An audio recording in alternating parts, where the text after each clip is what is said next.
L'histoire que nous allons vous raconter aujourd'hui est l'une des plus belles et des plus fondamentales de la tradition chrétienne. Elle est un récit de foi, d'humilité et d'un amour infini.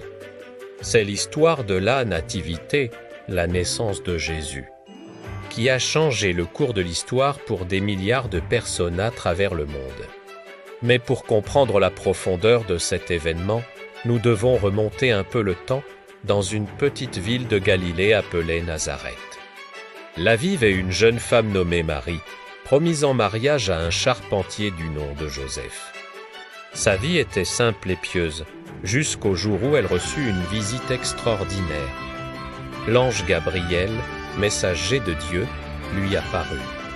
Imaginez la scène, une lumière céleste remplissant la pièce et une voix qui résonne avec une puissance divine. L'ange salua Marie, lui disant qu'elle était bénie entre toutes les femmes.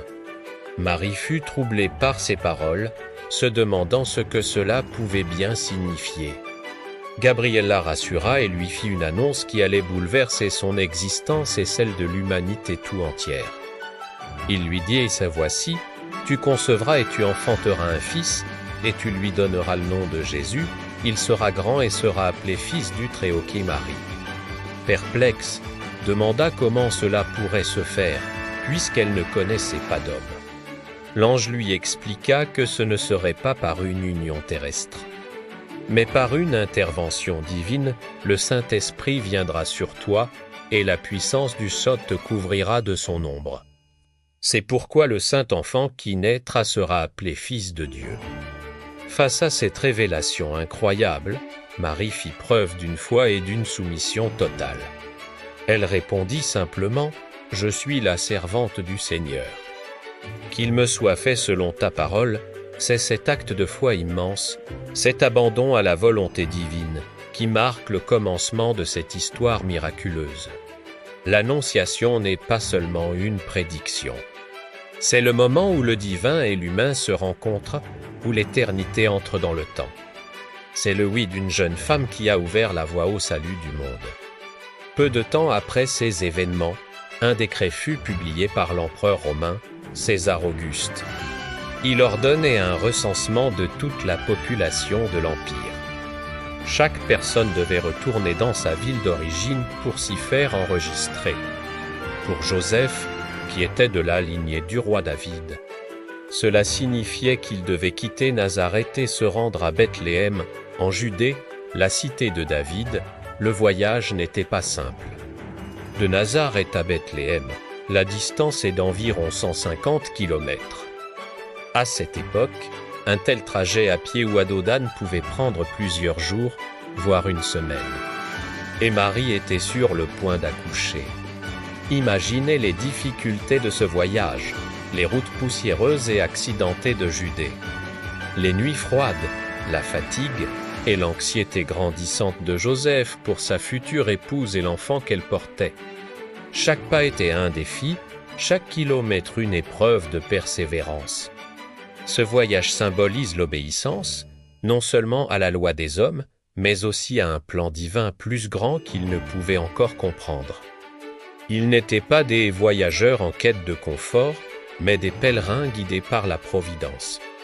Enfin, après ce long et pénible périple, Marie et Joseph arrivèrent à Bethléem. La ville était bondée. À cause du recensement, des gens étaient venus de toute la région. Les auberges, les caravansérails, tous les lieux d'accueil étaient pleins. Joseph frappa à toutes les portes, cherchant désespérément un endroit décent pour Marie, dont les douleurs de l'enfantement commençaient. Mais partout, la réponse était la même, il n'y a plus de place. On peut imaginer le désarroi de Joseph, la peur de Marie, le roi tant attendu, le sauveur du monde, allait naître, et le monde semblait ne pas avoir de place pour lui. C'est dans ce moment de rejet et d'humilité que se trouve l'un des messages les plus puissants de cette histoire. Finalement, un aubergiste, pas touché par leur détresse, leur offrit le seul abri qu'il pouvait proposer, une étable, une grotte servant d'abri pour les animaux. C'est dans ce lieu simple, modeste, loin de toute splendeur terrestre, que le moment le plus attendu allait se produire. L'indifférence du monde contrastait de manière frappante avec l'importance cosmique de l'événement qui se préparait. C'est là, dans le silence de la nuit, entouré de la chaleur des animaux et de l'amour de Joseph, que Marie mit au monde son fils. Le Fils de Dieu naquit dans la plus grande humilité. Marie l'enveloppa de l'ange et le déposa dans une mangeoire, une aux joulons donnée à manger aux animaux. Il n'y avait pas de berceau royal, pas de palais, juste la paille et le bois d'une crèche. Mais ce lieu humble fut transformé en sanctuaire par cette présence divine. Le ciel, lui, n'était pas silencieux. Non loin de là, dans les champs qui entouraient Bethléem, des bergers gardaient leurs troupeaux pendant la nuit. C'étaient des gens simples, souvent méprisés à l'époque. Soudain, un ange du Seigneur leur apparut, et la gloire de Dieu resplendit autour d'eux. Terrifiés, ils tombèrent à genoux. Mais l'ange leur dit, « Ne craignez pas car je vous annonce une bonne nouvelle qui sera pour tout le peuple une grande joie, aujourd'hui. Dans la ville de David vous est né un sauveur qui est le Christ le Seigneur. Et voici le signe qui vous est donné, vous trouverez un nouveau, né emmailloté couché dans une mangeoire. » Et aussitôt, une multitude de larmes et célestes se joignit à l'ange, louant Dieu et disant « Gloire à Dieu au plus haut des cieux. » Et paix sur la terre aux hommes qu'il aime. Les bergers, une fois les anges repartis, se dirent les uns aux autres « Allons jusqu'à Bethléem. Et voyons ce qui est arrivé, ce que le Seigneur nous a fait connaître. » Ils se hâtèrent et trouvèrent Marie, Joseph et le bébé couché dans la mangeoire. Ils reconnurent le signe et racontèrent ce que l'ange leur avait dit. Tous ceux qui les entendaient étaient étonnés. Les premiers témoins de la naissance du Sauveur n'étaient ni des rois, ni des prêtres, mais de simples bergers. Un message clair que ce roi venait pour tout, et surtout pour les plus simples. Pendant ce temps, bien loin à l'est, des hommes sages, des mages, avaient observé un phénomène extraordinaire dans le ciel, une nouvelle étoile, d'une brillance inégalée. Étudiant les écritures anciennes et les astres, ils comprirent qu'elle annonçait la naissance d'un grand roi. Le roi des Juifs, ils entreprirent alors un long voyage, suivant cette étoile qui les guidait. Leur quête les mena d'abord à Jérusalem, au palais du roi Hérode. Ils demandèrent « Où est le roi des Juifs qui vient de naître ?» Nous avons vu son étoile en Orient, et nous sommes venus pour l'adorer. Hérode, troublé et craignant pour son trône, consulta les grands prêtres qui lui confirmèrent que le Messie devait naître à Bethléem. L'étoile reprit sa course et conduisit les mages jusqu'à la maison où se trouvait l'enfant. En entrant, ils virent le petit Jésus avec Marie, sa mère. Ils tombèrent à genoux et l'adorèrent.